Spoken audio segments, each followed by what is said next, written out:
Hello, my name is Remus and welcome to my Middle-earth Shadow of Mordor review. Based on one of my favorite movie franchises, Lord of the Rings, this game is fantastic. It is placed before the actions from Lord of the Rings and after the events from The Hobbit, featuring new and iconic characters from the story. You play as Talion, a ranger from Gondor that guarded the Black Gate. At the start of the game, Talion and his family are attacked by a Black Captain of Sauron. His wife and son are killed, while he is killed but afterwards is reborn, being banished from death and united with Celebrimbor, an ancient elf, the maker of the rings, including the One Ring from Lord of the Rings.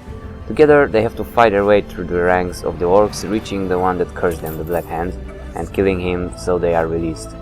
Through the game you will meet some well-known characters like Gollum that will help you find relics to regain the elf's memory, or even Sauron that appears in a lot of flashbacks. There are new characters here, including the protagonists, a funny orc that helps you named Redback, and a dwarf Thorvin that teaches you how to hunt. Shadow of Mordor has amazing texture quality, unique features and a great overall look. What impressed me the most is the quality and variety of the orcs. All of them having unique features, and as they get promoted they receive new things like armor or helmets or a new weapon. Talking about variety, the voice acting in this game is great. Each hero has their own lines and they all sound very genuine. You won't hear the same line many times. The game also has really nice cinematics and there are quite plenty of them.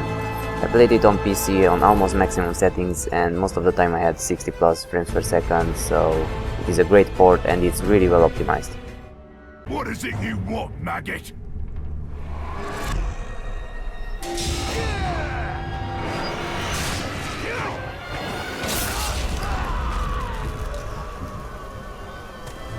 Most of the times you will be fighting orcs, and thank the lords, the combat is fantastic. It is clear that it is inspired from the Batman Arkham games.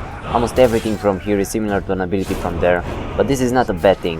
The Arkham games are my favorite all-time games, and the combat is one of the reasons. You attack, you counter, you build up score streaks and use special abilities just like in Batman. You can fight with your sword, use the elf and shoot with the bow, which slows down the time and lets you aim. But you only can use it a few times. After that you have to refill your arrows by draining orcs. Or you can be stealthy and use your dagger. Some people compare the game to Assassin's Creed and I can see why. You can climb almost on anything, do ledge kills, assassinate orcs from behind and be sneaky. Still, I find this game even stealthier than Assassin's Creed if you want to play it that way. You can sneak and crouch everywhere, taking down enemies one by one. The execution in these games are also amazing. You can cut their heads and kill the Uruk in many different ways, and it's always unique. Also, there are plenty of kills and ways they cut the orcs. And the game also has the Red Vision, which is pretty similar to Eagle Vision or the Detective mode. You can see through walls and you can identify captains and war chiefs. The controls are great. I got used to them pretty fast because it's really close to Arkham's controls, and still the combat is a bit harder than there. The Uruks die hard and use a lot of weapons on you, and if you charge a stronghold early on and fight with a lot of captains and even war chiefs, the battle will be very hard and you'll probably die. But when a captain meets you again, he taunts you in a different way, and talking about the last battle you had with him. And you can use environmental objects as well to kill groups of orcs at once, like fires or explosions. And the game is split in two maps, so one is the entrance to the Black Gate, it's a more dark one. And the other one is a more green and pleasant place, but it's still in Mordor. The most unique thing about the game, in my opinion, is the Nemesis system. You can see this whenever you want, and it's the Sauron army in the region, so there are two armies, one in each zone.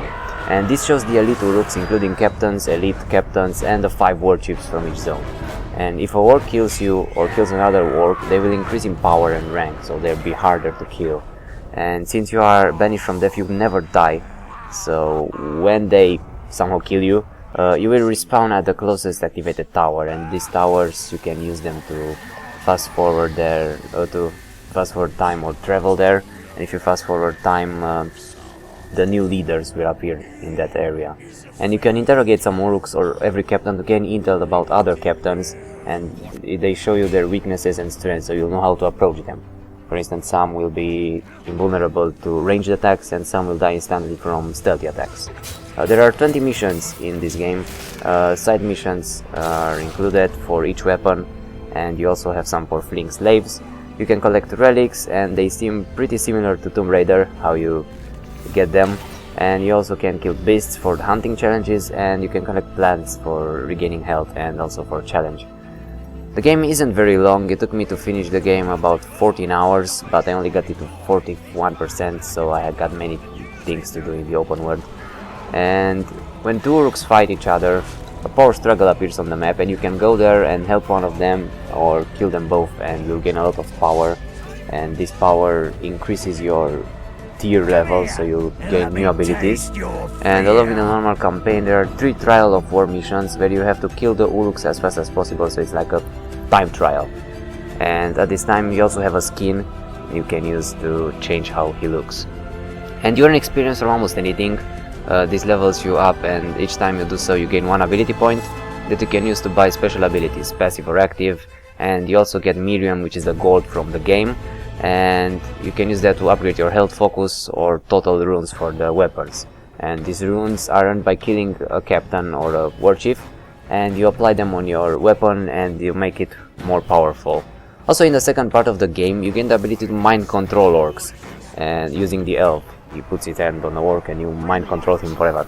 And even captains or war chiefs, but you have to reduce their health lower before doing so. And you also build your own Uruk army back then.